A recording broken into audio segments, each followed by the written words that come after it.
ॐ सदाशिवसमारम्भां शङ्कराचार्यमध्यमाम् अस्मदाचार्यपर्यन्तां वन्दे गुरुपरम्परां दयाकरं दयाकारं दान्तं धर्मप्रवर्तकं प्रणमामि दयानन्दं मदाचार्यवरं परम्। ॐ सहना भवतु सहनौ भुनक्तु सह वीर्यं करवावहै तेजस्विनावधीतमस्तु मा विद्विषावहै। ॐ शान्ति शान्ति शान्तिः। ॐ आप्यायन्तु ममाङ्गानि वाक्प्राणश्चक्षुश्रोत्रमथो बलमिन्द्रियाणि च सर्वाणि सर्वं ब्रह्म उपनिषदं माहं ब्रह्म निराकुर्यां मा ब्रह्म निराकरोत् अनिराकरणमस्त्वनिराकरणं मे अस्तु तदात्मनि निरतेय उपनिषत्सु धर्मास्ते मयि सन्तु ते मयि सन्तु। ॐ शान्ति शान्ति शान्तिः।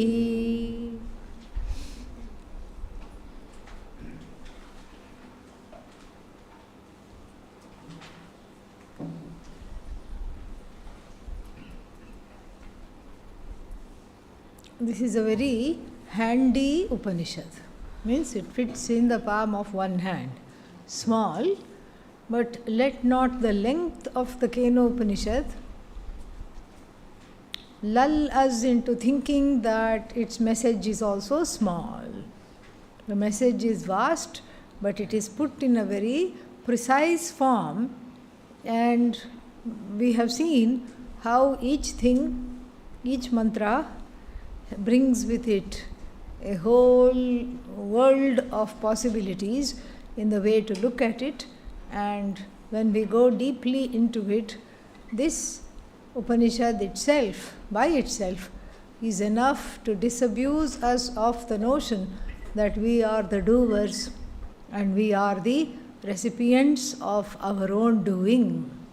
So first we will go through the whole Upanishad and summarize its message part by part, and then we will see the general takeaways. This is what we will do. So first, the first part comprises about 8 mantras. 8 mantras in the first portion, first chapter, first section, whatever you want to call it. And again, like every other Upanishad, this too is in the form of a dialogue. It is never a monologue. Why is it not a monologue? Because the subject matter of the Upanishad, which is Ishvara as yourself, is a matter to be understood, not believed. You cannot say, I believe you, teacher. You must be right. I must be Ishvara, but I don't think I'll ever know. I must be Ishvara. You cannot lead your life thinking that you must be Ishvara. That is not going to help. How is that going to help? That's not going to help. You cannot lead your life knowing about the glories of Ishvara. That also is not going to help unless and until you own it up as your own glory. And so therefore, the subject matter of the Upanishad, which is Jiveshwarayoho Aikyam, the oneness between Jiva and Ishvara, that is the subject matter of the Upanishad. Nothing else is the subject matter of the Upanishad, not just this Upanishad, any Upanishad, anywhere. past, present, future, any Upanishad, anywhere, this to be called an Upanishad, it should have as its subject matter the oneness between the hapless, hopeless, helpless Jiva and the glorious, far away, seemingly far away Ishvara. That oneness is the message, and this oneness is not a matter for belief. This is the first thing we have to understand about the Tatparya of the Upanishad. The Tatparya means the commitment of the Upanishad is to reveal the oneness between Jiva and Ishvara, and this oneness is not a matter for belief. By belief, one is never freed. Even though in some other theologies, you have to believe. What do you have to believe? That there is a Savior. Belief. Nobody has seen the Savior, there is a belief. And that if I believe, I will be saved. Another belief. So many beliefs. Even we have many, many beliefs. We also have beliefs which are non-verifiable. That after this body falls, that I will continue. Non-verifiable belief. That I will travel. The Jiva travels. Non-verifiable belief. And then the Jiva goes to various lokas. Another non-verifiable belief. And the lokas are divided into two in number, pleasant and unpleasant. One more non-verifiable belief. And having gained the punya to go there, and having expended the punya currency, the Jiva will come back. One more non-verifiable belief. The first portion of the Veda is full of these kinds of beliefs, but not Vedanta. Vedanta does not ask you to believe that you are one with Ishvara. Its job is to reveal that you are one with Ishvara, and this cannot be done in a monologue.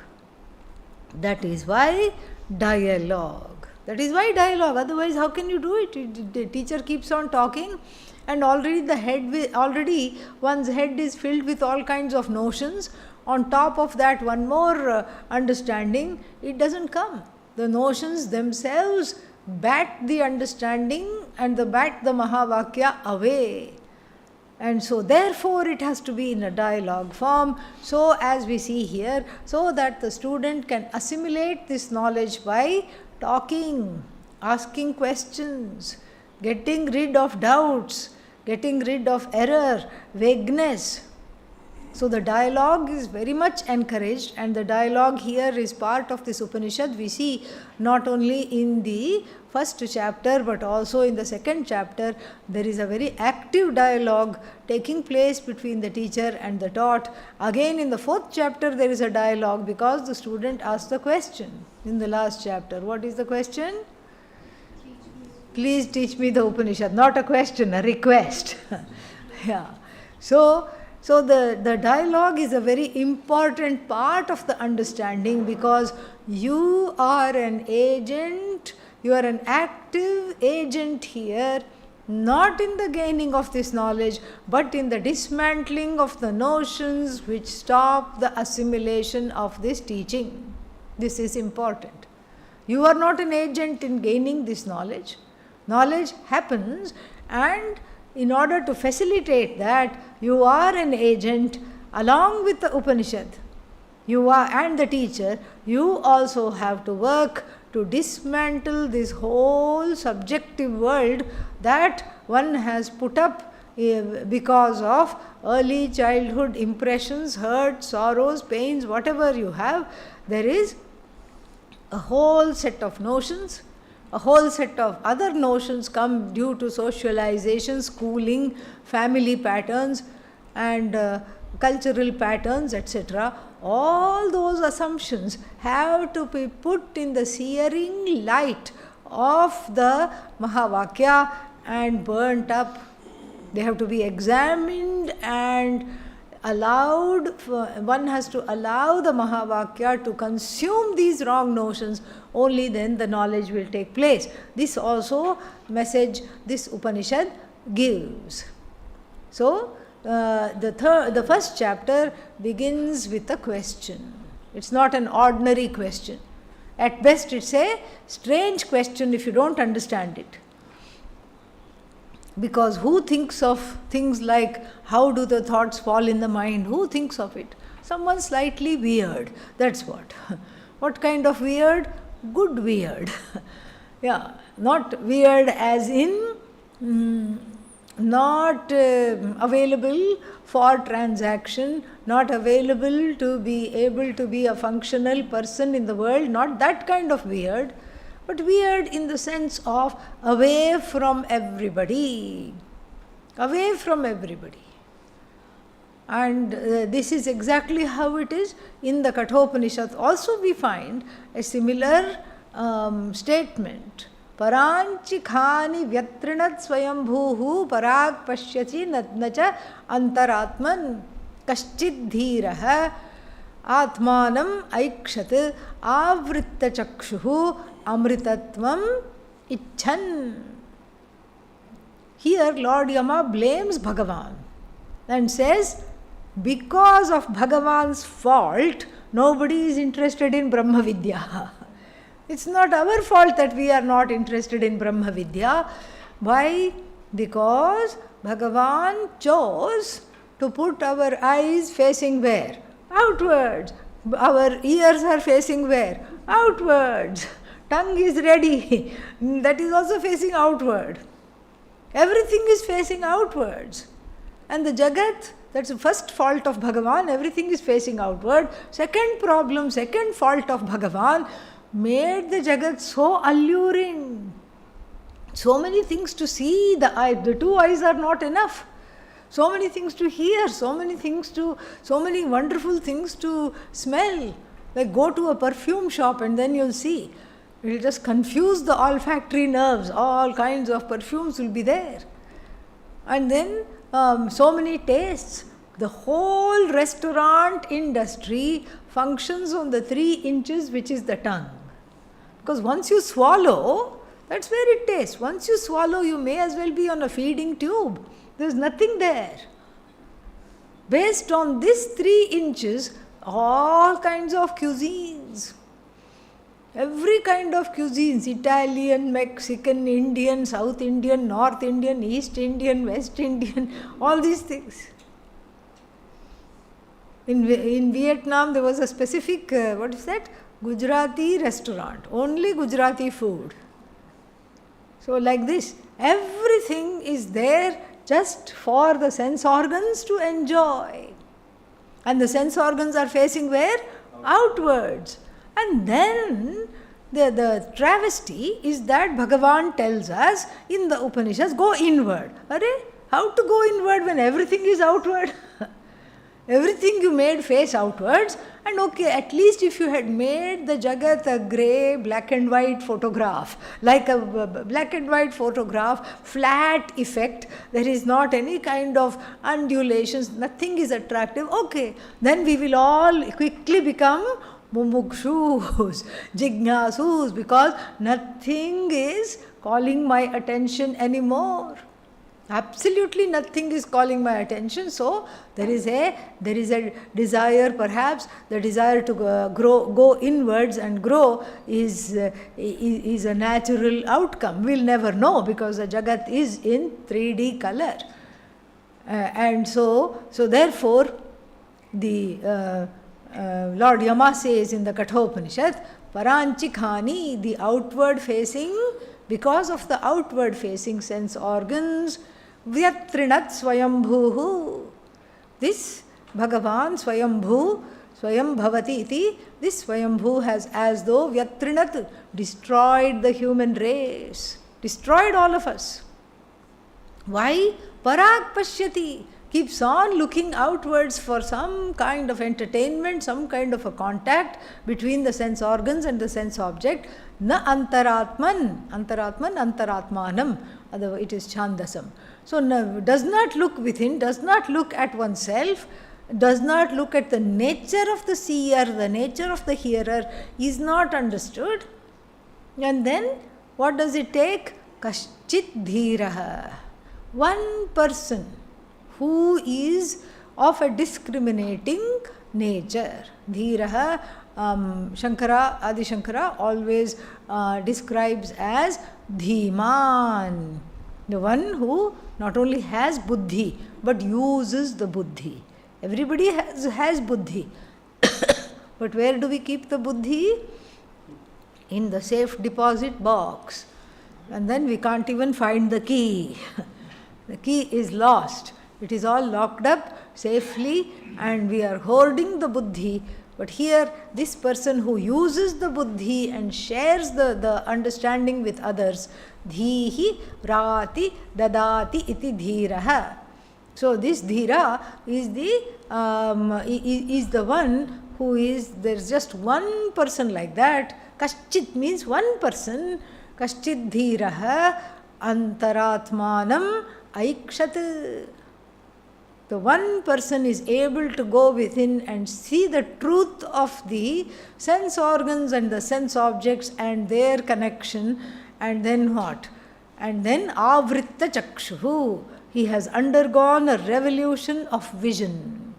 He or she has undergone a revolution of vision, which is not, some don't think, okay, the eyes have gone upward and then disappeared behind. No. That's not what it is. It's not a literal revolution, it's an inner revolution of vision. A vision oriented towards a vision of no division. And then what? Amritatvam icchan, because the person desired immortality. This is what happens. And so, here also, the question is very much in keeping with that. Because the rest of the people are not contemplating on this. The rest of the people choose to swim downstream. Downstream means, I will let life lead me. I am not going to lead my life. And then what? Oh, 6 planets in Pisces right now. Terrible things have been predicted individually and collectively for the universe. What to do? I'll go to bed till the planets realign themselves. Is that an option? Absolutely not. If you wait for the planets, all the transit planets and all the planets in your horoscope to be in a particular alignment before you lead your life, you'll keep on waiting. But most people, they do not understand this, they do not take this seriously. And so the Upanishad begins very, very beautifully. By this one dhira of that Upanishad is the same dhira here, same kind of person, who is introspective, naturally introspective. Oh, but why am I not introspective? Because I have not given myself that privilege. That privilege is there. That privilege of introspection is accorded to every person. But when I go in, what do? I quickly come out again. I'm not interested in staying there because the world is an alluring place. Or I want to distract myself because of all the pains and sorrows that are there. That's why I do not go in. And so therefore what? Therefore, here one person has really thought about this question, very beautifully worded question. And what is the question? Kena ishitam? Kena ishitam? Directed by whom?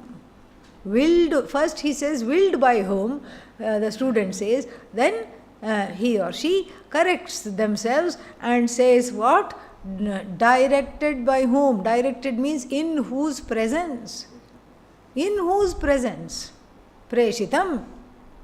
The mind falls into its various objects. And how does prana work? I am certainly not in charge of my own prana. I am not breathing.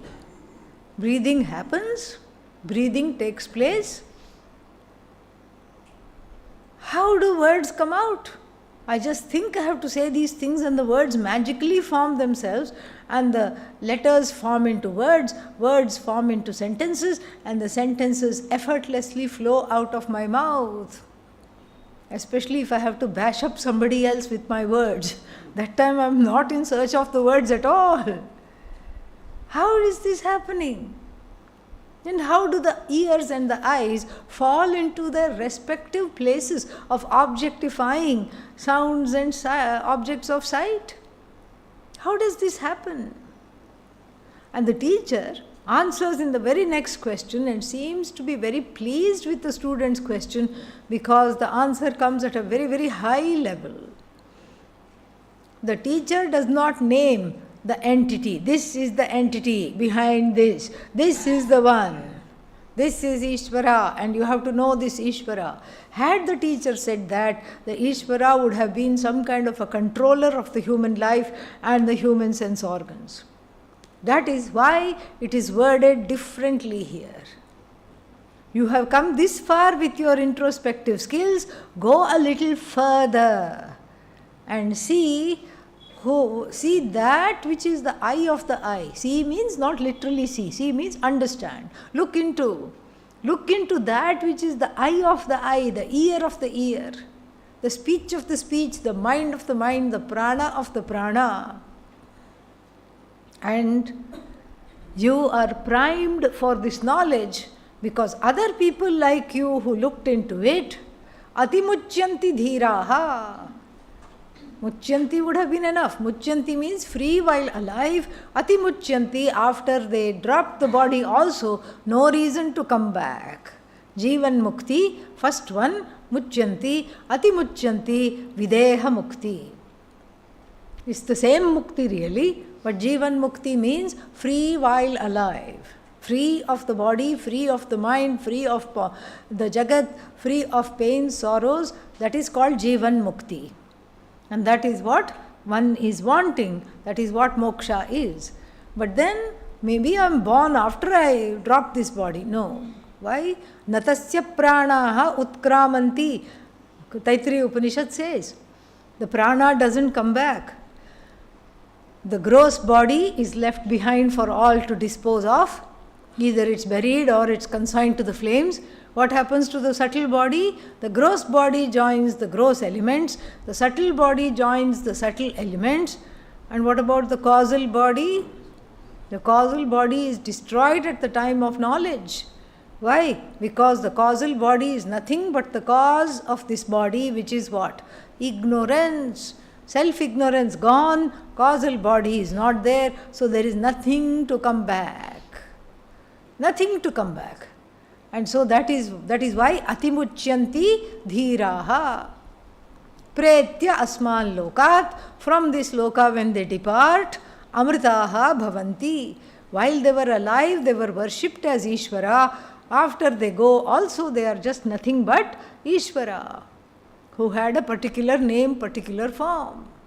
And then this is a beautiful way to see the animating principle because of which sight takes place, because of which hearing takes place. Know that to be constant, whereas the specific cognitions connected to the eyes and ears are what? They are just, they themselves just come and go. And then the teacher clarifies this by saying, since the eyes do not see, since the eyes have to be blessed by a power to be able to see, in whose presence they see, that is what is Brahman. This is introduced. That's why the eyes don't go there. What is this Brahman? Where no objectification takes place. The eyes cannot objectify, much less the ears, much less the mind cannot objectify.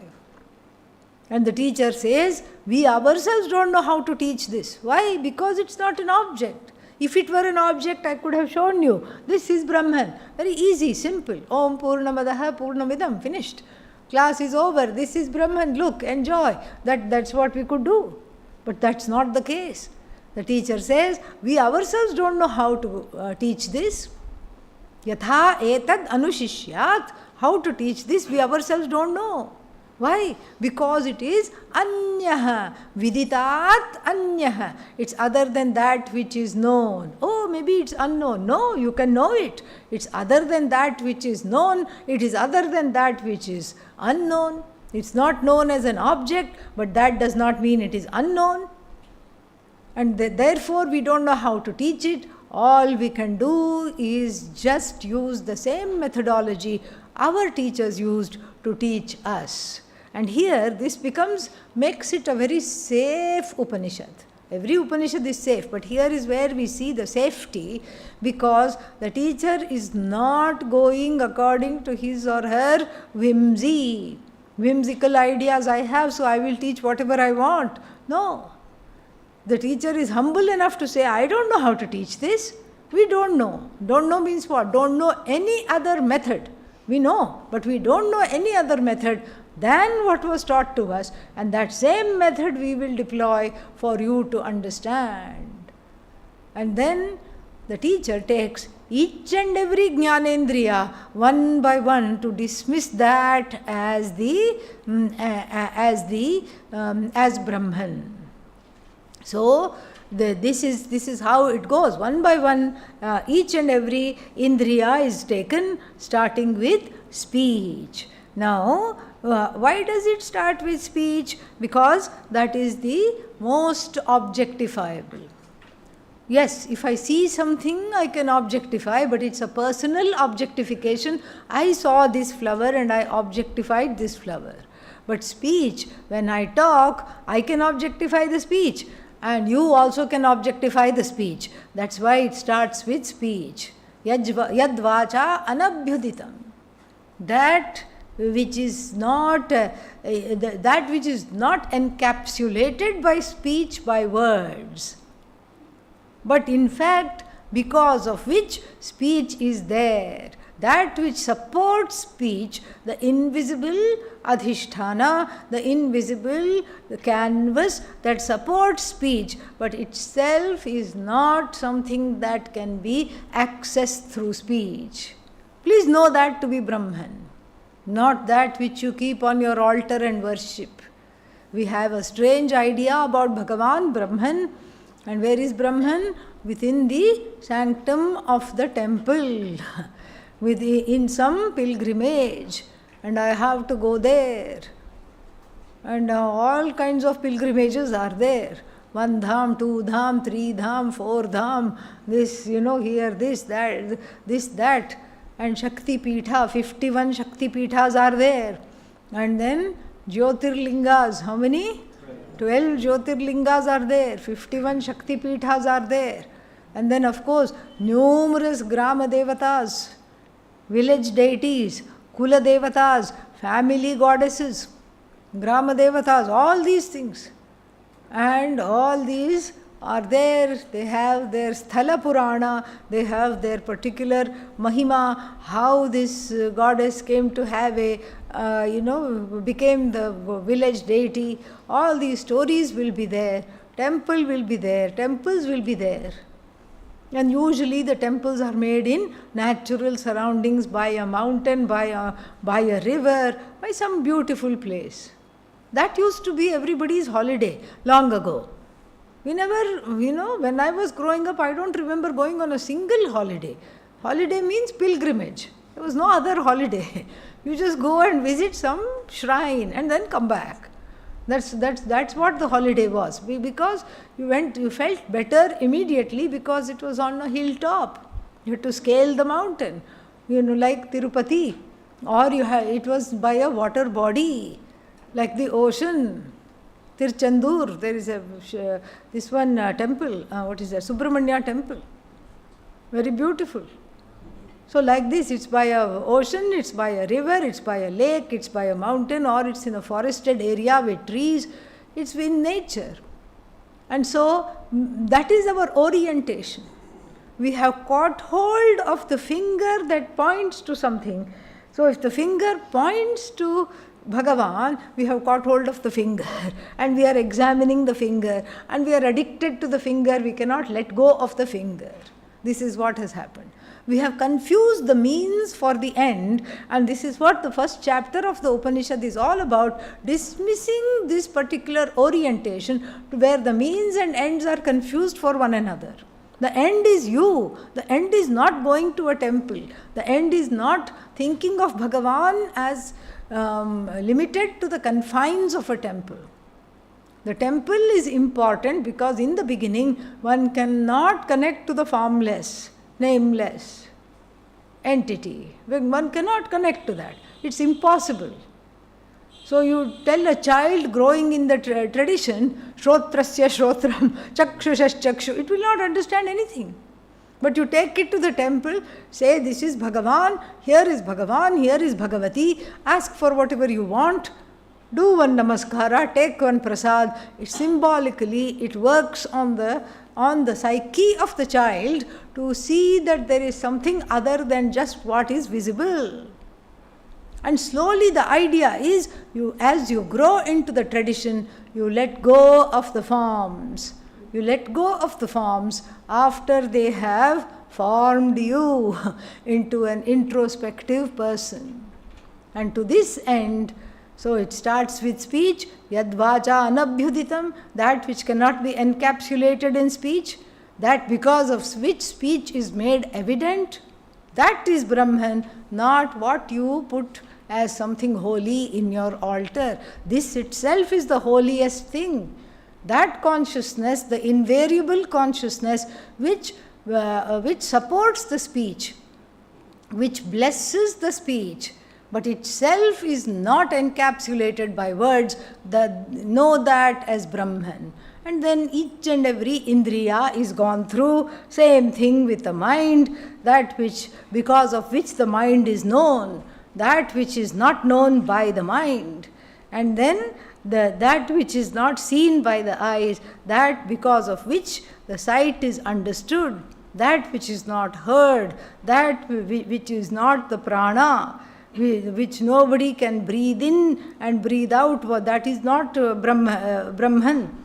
Breath is Brahman, definitely, but then that because of which the breath happens, that is Brahman. So like each and every jnanendriya and is talked about, karmendriya is also talked about in the form of prana, etc. And then because the prana is in charge of the karmendriya, so a nod to the karmendriyas at the very end. This concludes chapter 1. Now it is time for the midterm exam in chapter 2. Yeah, midterm exam takes place. And we have to supply certain things.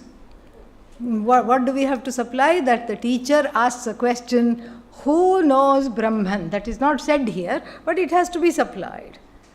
And then some wise person, Brihaspati, Brihaspati means what? Not wise, but pretending to be wise. Some person, what do they say? Yes, I know Brahman. If you know Brahman, if you are saying it like this, there is only one way you know Brahman. How do you know Brahman? As an object. You have objectified it. And if you think you know Brahman, your knowledge is like, after you sweep the classroom, what do you get? Some dust balls. The Brahm, the Khram, they both are there. Both words are permissible. The Khram, the Brahm evapi noonam. Noonam means indeed. And your knowledge is at best, we can say, slight. Your knowledge is not proper. Improper it is. And then you need to study more. Athano mimamsyamevate. You need to introspect. This introspection is another very big contribution of this Upanishad. Not only does it tell you what the vision is, but it talks about how spending time in solitude, doing mananam about all these things, which the Upanishad tells, is an important way to remove the doubts, to remove the habitual orientations. And so, athanu mimamsyam evate. And here, in this Upanishad also, we get a lot of teaching tips. I am combining the general and the particular as we are going, so you can just separate it out yourself if you want. We get a lot of teaching tips. How should the teacher teach? And here, the teacher does not spoon feed. The teacher does not repeat everything that was said earlier. Because if one time the student didn't understand, second time also they may not understand. Why won't they understand? Because there is a block.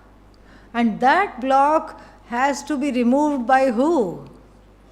Student, not the teacher. It's not the teacher's thing. Otherwise, the teacher would be like some kind of a, what is that, in a codependent situation, spoon feeding situation. This is not spoon feeding. The teacher teaches, and I as a student assimilate. If I cannot assimilate, I have to remove the blocks. I have to introspect. Am I a hungry ghost with a big tummy, big jigyasa, but lot of blocks? I am not able to swallow what is given. I am not able to assimilate. Needle-like throat. So therefore, here we get also some teaching tips. How to teach, the teacher tells, the teacher himself, herself shows how to teach here. Very beautiful. Athanu mimamsyamevate, the ball is firmly and gently put in the court of the student. You take and run with this. Let's see where you go. I am with you, yes. Come back with a question, no problem. But you have to do a little more, analysis, mimamsa. You have to analyze in keeping with what was taught before. And so, then the teacher sends him away, sends the first student away, and the second student answers differently. Very beautiful answer on part of the student. I will not say I don't know. I will not say I know. I don't know it as an object, but I can't say I don't know. Why? Because it's myself. It is the seer of the seer. I am the seer, no more. It is that because of which I become the seer, I become the hearer, taster, etc. That is Brahman. I don't know it as an object. And furthermore, if anybody understood whatever I said, they also know. Why does the student say this? The student says this to show that this knowledge is possible. It's not that one person out of the whole class being blessed by some Ishvara or some kind of a thing suddenly knows by a fluke. You know the word fluke, right? By chance. This is not a fluke knowledge. That's why the Upanishad makes the student say, Yonas tadveda tadveda, no na veda vedeti cha. So it's not a flukish knowledge because suddenly somebody by chance spontaneously got it because of some divine dispensation. No. This is the operation of the pramana. So if I know, you also must know. There must be several others who know to take the mystification and from this knowledge that it is just one person who knows, to make the process of pramana vichara, demystify the process of pramana vichara and make it a universal knowledge. The Upanishad makes the student say this in this particular way, that there is not some kind of a special dispensation that is happening. And so what is the correct answer? The student says, Manye viditam, it is known.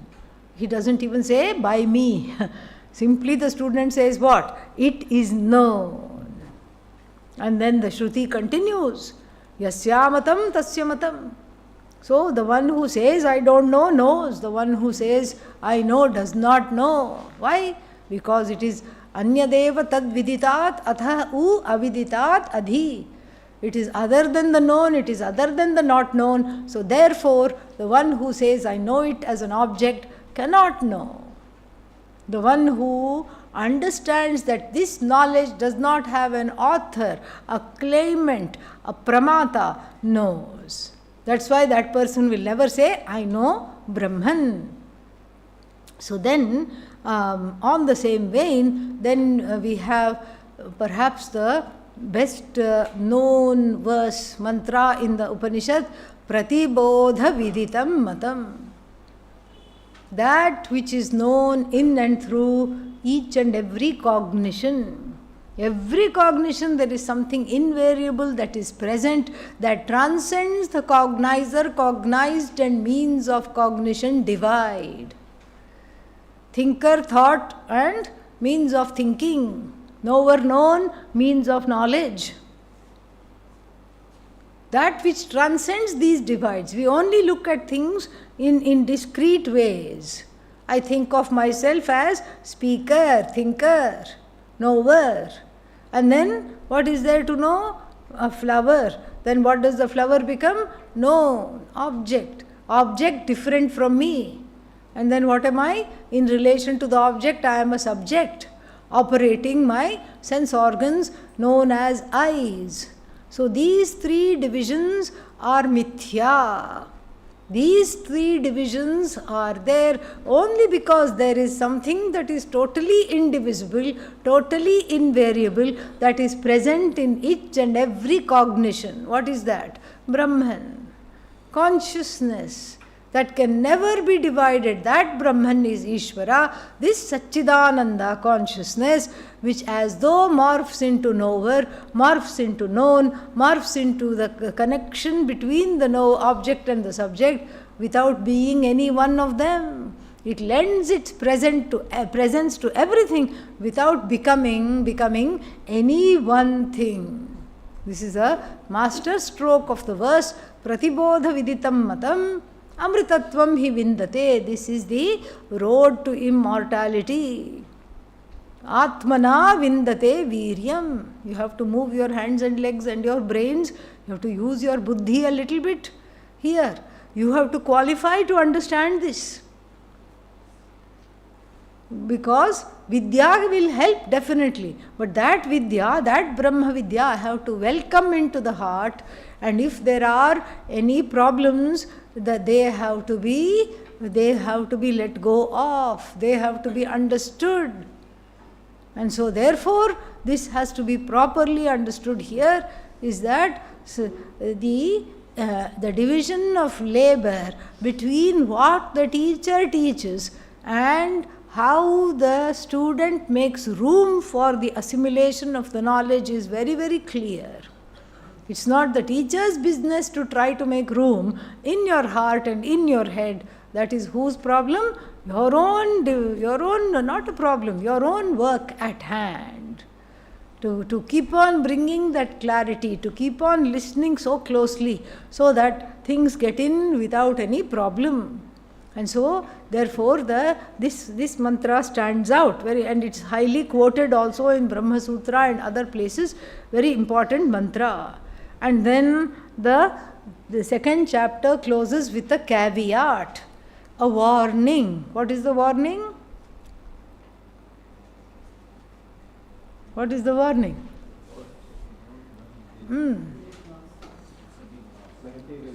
If you don't know here, it's a loss. If you don't know the infinite as yourself, what is it? A huge infinite loss. Iha chedavedi tatha satyamasti. If you know it right here, right now as yourself, then what? Satyamasti. Your life is fulfilled. And you can have been said to have found the truth and your pursuit is true. Otherwise, what are you doing? Engaging in false pursuits. Oh, but I have a job interview. How can it be a false pursuit? Because it will pay the bills and then I need to buy things. I need to buy food for myself, my family. What are you saying? Everything is a false pursuit. You have to look at it from the standpoint of the Upanishads. So, here, yes, on the Vyavaharika level, on the level of transaction, Vyavahara, then, yes, there are certain things that one does. But then, it's not that the Upanishad says, give up your job. Otherwise, the Upanishad has to feed you. Correct? Not only you, but your family also it will have to feed. Upanishad is not saying, give up your job. Upanishad is not saying sit down without having anything to do. Upanishad is not saying don't pursue your ambitions, whether they are Laukika or Vaidika. Upanishad is not saying that. What is the Upanishad saying? We have to understand very, very clearly. Upanishad is saying while you are doing all this, you are not the doer. Know that. Know that as you are pursuing a goal, that this pursuit itself is mithya. Know the content, the truth of the pursuer, namely you. Firmly established in that as my identity, I can do anything. Look at Pujya Swamiji, how much he did. He did not say, I have Atmajnanam, I'm just going to sit one place. No. So many things, all to help the humanity, to help humankind, to further Sanatana Dharma. What's the difference between a Mahatma's doing and an ordinary person's and Ajnani's doing? Big difference. What is the difference? The Ajnani does out of compulsion, the Mahatma does freely, without any compulsion. By all means, go for the job interview. By all means, get the job. By all means, take care of your family. By all means, have children, get married, raise your family, do whatever you need to do. But that compulsion, that only through this I will find fulfillment, this is the ultimate pursuit, that is where the mistake is made. Because all these are false pursuits. The false pursuits, false means mithya pursuits. Mithya is fun when you know it is mithya. When you know it is satyam, if you wrongly think of it as satyam, you become miserable. Mithya is fun when you know it's mithya. So you can tell yourself, mithya breakfast, mithya job interview, and then what else? Mithya answers, mithya questions. That way, there is objectivity. Even if you don't get the job, you can just say, okay, something else will come. And if you don't get the job and you're crying, through the tears, what should you say? Mithya tears, mithya tears. You should say that. Yeah, it makes a big difference. That's what you should say, because Ananda takes care of mithya. Ananda upholds the mithya. And this Satyam Mithya distinction, it has to be known. So the Upanishad is not saying, give up your job, give up your life, give up your house, give up your spouse, and you have to know this. No. This can be pursued everywhere, anyhow. And then what you have to know is that you have to know the Shrotrasya Shrotram, etc., as the truth of yourself. You have to know that the Ishvara that you worship is none other than you. That's what you have to know. And so you can convert all your pursuits for this life of Karma Yoga, which is conducive to gaining this knowledge. Then this caveat, then this warning will be properly understood without a doomsday effect. And what is the warning here? That if you understand this, your life is true. Why is your life true? Because the human life is made for what? Moksha. Manushyattvam is for moksha. And so if you have striven towards gaining moksha, that means your life purpose has been fulfilled. Nachediha avedit, if you don't know this, if you haven't even made an effort, mahati vinashtihi, it's a great loss if you have used this life for gaining finite ends. It's a great loss. The Upanishad is not saying don't go for finite ends. Go for finite ends if you want to, but then know the infinite behind the finite ends. Know yourself to be the one who is the infinite one. With that, the second chapter also closes. And the third chapter, out of the kindness of the heart, the Shruti or the teacher tells a story in which the characters are actually our own eyes, ears, our own strength, our own intentionality, our own mind become characters, come to life in a beautiful play.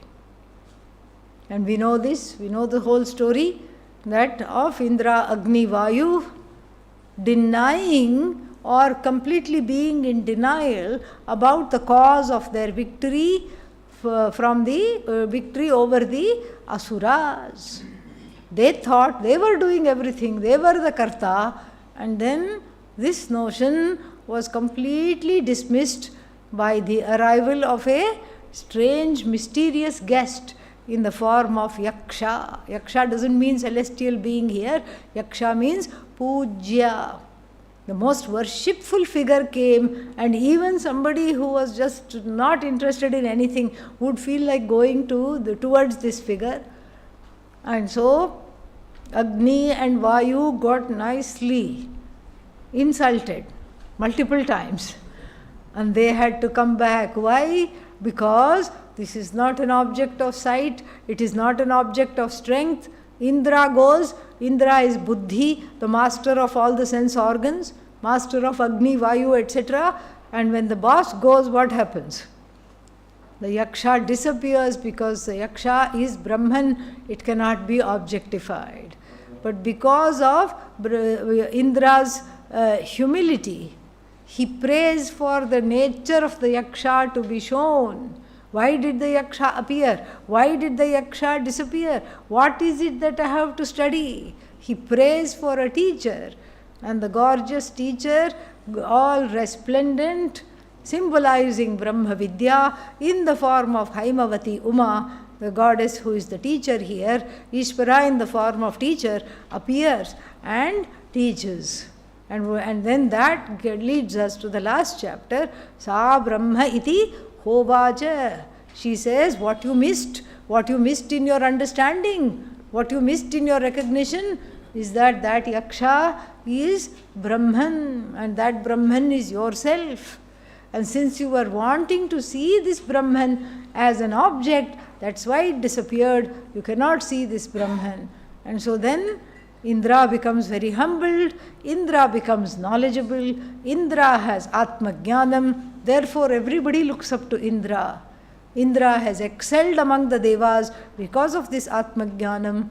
And then Indra doesn't sit quietly, he teaches Agni and Vayu, because they were all part of this journey into knowing this Yaksha anyway.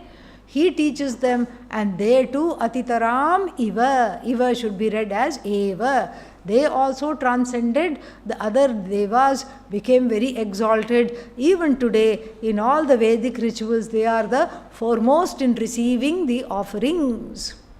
That is why they became Pujaniyaha. They became very worshipful. That means what? If you know, you also become worshipful. That is the whole idea.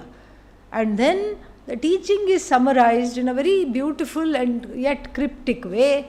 First, through two metaphors. First, an instruction connected to the Devas, centered on the Devas. And what is this Brahman? The Brahman is like a flash of lightning. As soon as you try to see and objectify its shape and size and whatever, it disappears. In other words, even before you try to objectify the lightning, you close your eyes because of the brilliance, you cannot handle its brilliance, and so to here, the eyes and ears are of no use. Eyes and ears are of no use. So it comes in a flash, not that it's experienced in a flash, but it is known, samanyena it is known, that the Yaksha demonstrates this, the presence or the example, the analogy of the Yaksha, so shows that this Atma is known generally. Generally known, samanyena jnatam. Like what? I am. It is known as I am. Are you here? Yes, I am. What are you? The next question, it is not known. I am Satchidanandam Brahma. I am the eyes of the eyes, the ear of the ears. This is not known, for which the teaching has to take place. So specifically to know it, the teaching has to take place, and with that concludes the Agnya, Adesha, the teaching given centered on the Devas. Then there is a teaching given centered on oneself. And then, like in the Shravana, and then that includes Shravana, Manana, Nididhyasana. So what? Yatra manaha gacchati iva. Where the mind as though goes towards, where what? Brahman, of course. When does the mind go towards Brahman? In the Shravana situation, the mind goes close to Brahman as though to objectify it, and then Gacchati Iva is important because the mind cannot go close to Brahman. Why? Mind is Brahman. Mind is Brahman, sense organs are Brahman. It is never away from Brahman. Still, due to the force of ajnanam, we can say, as though the mind goes towards Brahman, as though it understands itself as Brahman, because it's all as though anyway. So, as though the mind goes towards Brahman, and then what happens? So this is, and then as though it comes away, gacchati iva abhikshana sankalpaha. So the first meaning of sankalpa is Brahman alone. And what is that sankalpa? Satyam Satchidananda, Satyam Jnanam Anantam. The second meaning of sankalpa here is what is that? Is nididhyasana. The mind as though goes, but it rests in its own glory, because it is told that the truth of you alone is Brahman through akhandakara vritti. In the classroom, whenever there is an aha moment, that means there is an akhandakara vritti created by the words of the Upanishad, handled by the teacher. There is akhandakara vritti, and then there is no need for a two-part cognition. Brahman is known only as oneself. All other objects, first you have to cognize, then you recognize. First is vritti vyapti, and then after that is what? Phala vyapti. Vritti vyapti means the whole mind is flooded with that word that was talked about, cat. So all kinds of cats come in the mind, and then the cat in question is shown.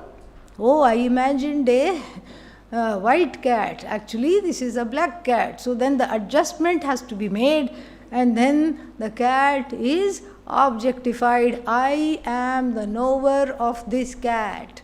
This is how the whole thing has happened, and so therefore this is called phala vyapti. This is true of every cognition of every object, but except in the cognition of Brahman, you don't need phala vyapti because it's not an object. Vritti vyapti, the mind is flooded with the vritti, brahmakara vritti, and that brahmakara vritti translates immediately into the self-shining, self-effulgent I. So there is nothing more to know, there is nothing more to objectify.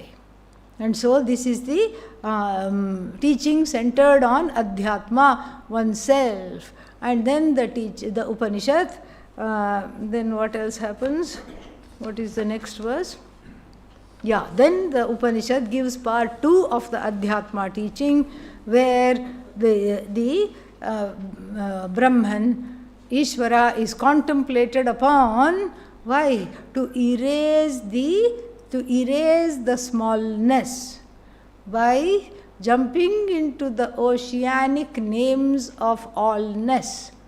To erase the smallness, there is a very beautiful technique given here. Tadvanam iti upasitavyam tadha. This Brahman, Tadvanam nama. It has gained a new epithet, Tadvanam. Tadvanam means the most worshipful one. Tadvanam nama iti upasitavyam. This is how it should be worshipped. And this worship is not forever. It is till the mind understands this. Because the relative limitations connected to the upadhi, and upadhi avachinna chaitanya, this consciousness which is as though encapsulated in this body mind sense complex, has to know that it is all. And it has to have a connection with the all, and this connection is deliberately forged by the small jumping into the all. If the small jumps into the all, what is left? All. All is only left, there is nothing else left. The all includes the small. And so, first I see myself included in the glory of Ishvara. There is a certain relief and security as a result. And on a deeper level, you see the erasure of the personality connected to the body-mind sense complex. And that personality given up, cognitively of course, and then what? Then the knowledge that I am the whole comes. This is a auxiliary sadhana alongside the knowledge. the 100 names, 1000 names, etc. of Bhagavan. This is part 2 of Adhyatma. And then what happens? What happens next? Student asks the question. Yeah. Yeah. Please teach me the Upanishad, O Guru. Yeah. And it is beautiful to see that the teacher has no judgment. The teacher doesn't say, what were you doing? 20 classes we have had of this Upanishad. What were you doing all this time? Were you sleeping? I'm not going to teach because you were sleeping. This is what the ordinary person would feel like saying. If this is your Shraddha, if this is your Bhakti, I'm not going to teach. The teacher could say like this and pack up and go. But again here we are getting a tip from the teacher how to teach. And utmost compassion, but does not try to coddle the student. Does not say, oh, doesn't matter you slept, it's okay. No. Yes, I have taught you the Upanishad. God only knows where you were, but that part is unsaid. I have taught you not only the Upanishad, I have taught you the Upanishad that unfolds Brahman, Brahmi Upanishad I have taught you. And then what? Because of the compassion and because knowing that that the student needs something else in addition to help assimilate the knowledge, the teacher gives some more sadhana, a visualization of this whole, of moksha as a goddess. If moksha is the goddess, then what do you have? You have the head as Vedanta, the head of the goddess of liberation is Vedanta, then her arms are the leaves, the leaves are in the 15th chapter. Her arms are the Vedas, the leaves on which the Vedas are written. The Veda, the first portion of the Vedas, teaching you how to sit, how to stand, what to do. The Vedas reparent the person into being a humble devotee. The first portion of the Vedas, they are her arms. Karma Yoga is the feet or the platform upon which she stands, and truth telling, which takes away the ragadveshas and fear and helplessness, is the abode of this goddess. Or you can say that the heart of the goddess is Satchit Ananda. Vedanta is her head. And so with this visualization, so that the student can at least catch a hold of this visualization, the instruction is complete. One more thing here is that it could be that the student did not understand, he knew or she knew the Upanishad had been taught, but what they did not understand was how to understand. There must be something secret to assimilate this. Please tell me the secret. Because the word Upanishad is also used to talk about secret. So then what is the secret that is given? Attitudes and values. And taptasyai tapodamaha. In order to get near, get close to the moksha goddess and to get her grace in our lives, what do we need? The objects of worship are tapas and damaha. Tasyaiva tapodamaha. So this tapaha, damaha, everything we have studied, shama, dama, uparati, titiksha, shraddha, samadhanam, mumukshutvam, viveka, vairagya, objectivity, dispassion, all these things. And then if you take the 13th chapter of the Bhagavad Gita, amanitwadi gunaha, that also Adi Shankara talks in the Bhashya, because karma iti pratishtha, iti is there, the iti means adi, adipadad. Because of the word Adi, we use you think of the word Adi to encapsulate other helpful auxiliary attitudes and values that grow one up mentally, that grow one up emotionally, and then make one ready to imbibe this knowledge. Very beautiful it is. And then so, because of this, one gets ready. And so why is it a secret? Because one cannot really, until one has lived a life of Karma Yoga, one cannot for the life of oneself understand the connection between Karma Yoga and moksha. How is it making me ready for moksha? Even Arjuna did not understand. He kept on asking the Lord, you are telling me to fight this terrible war, yet you are also saying that knowledge frees, karma binds. Why are you making me do this? Why are you making me fight this war? That connection is not understood. How is it if I get up early in the morning and if I have this, disciplined life, how am I going to be understanding the truth of myself? This is not understood. This is the secret. Until one lives one life, until one has that ease of being, and until one gains this knowledge, or at least one cultivates the value for this knowledge, auxiliary methods such as discipline, such as dispassion, such as cultivating all the values and attitudes, such as Shraddha, they are all they escape me. I don't know the connection between that and what I am supposed to do. I do not know the connection at all. That's why it is secret. Even when I am told, it is not known.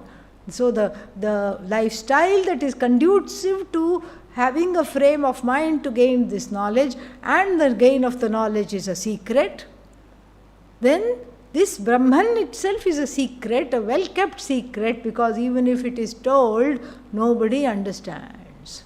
That's why, even though we were colonized by everybody, from Alexander not so great to not so great Britain, we were colonized, but then this knowledge is intact. It was right in the faces, very safe. Nobody could distort it, nobody could understand it, nobody could take it away.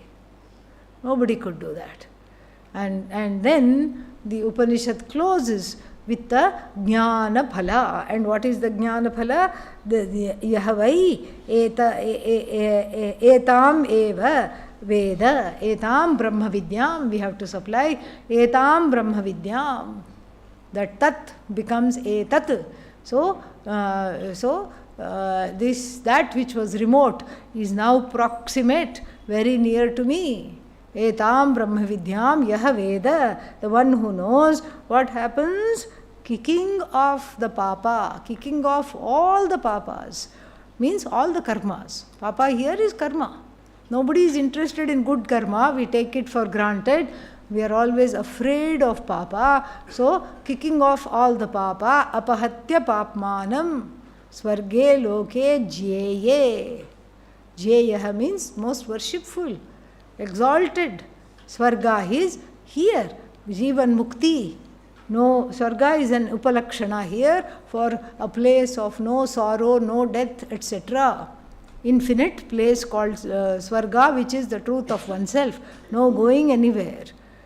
Modate, or what was that? Not modate, something else was said. Yeah, pratitishthati, abides in this knowledge. Pratitishthati abides in this knowledge. And so, the note on how the karmas go away, we have seen briefly. A little more about that we can see. The karmas go away because as soon as I know I am not the doer, everything that I have accumulated as a result of my doing has no bearing, no purpose anymore in my life. All that is gone. So then the karma is divided into three. So, agami karma does not affect the jnani. Whatever the jnani does after the knowledge does not affect the jnani. Why? Because the jnani is already dharmic and does not violate dharma, and any small papa that may be there, and the example is given, walking in the rainy season somewhere and then stepping on a small worm, accidentally swallowing a mosquito, all these things do not affect the jnani. Instead, those papas go to the ones who abuse the jnani. Therefore, it is good not to abuse anybody, because you never know, they could become again, they could be a jnani. You never know.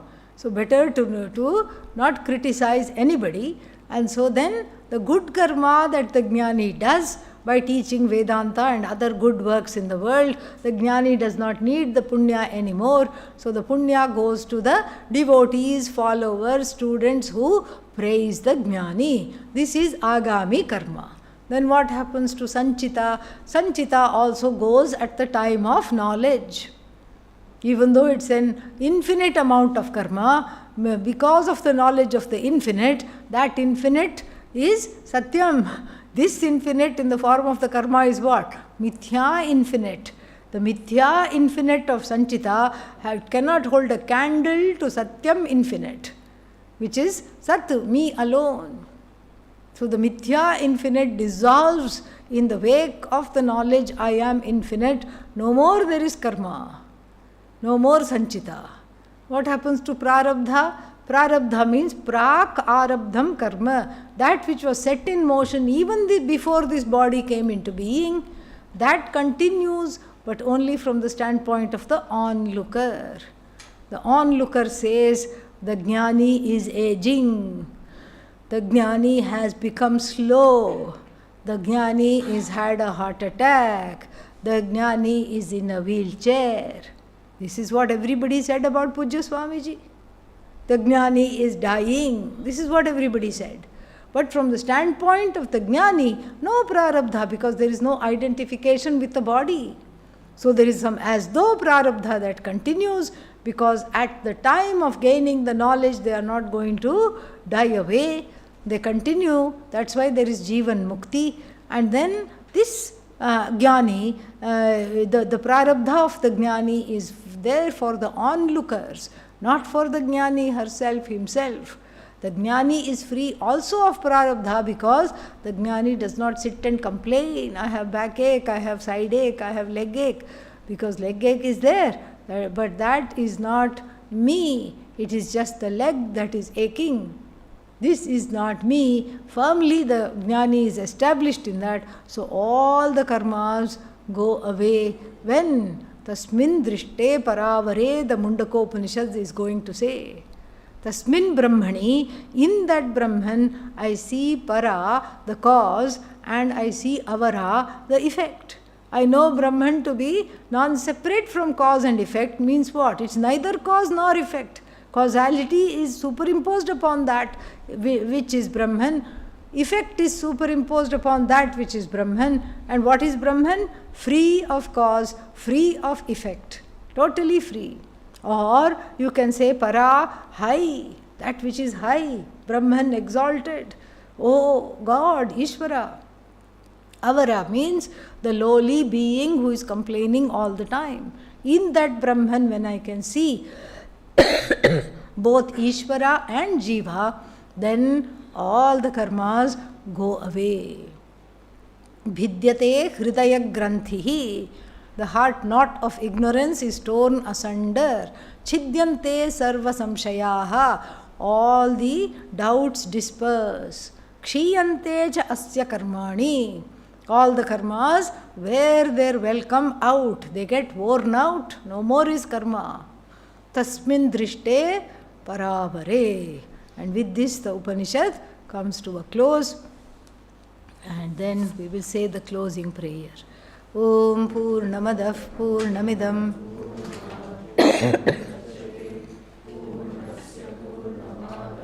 Purnameva Vashishyate. Om Shanti Shanti Shanti.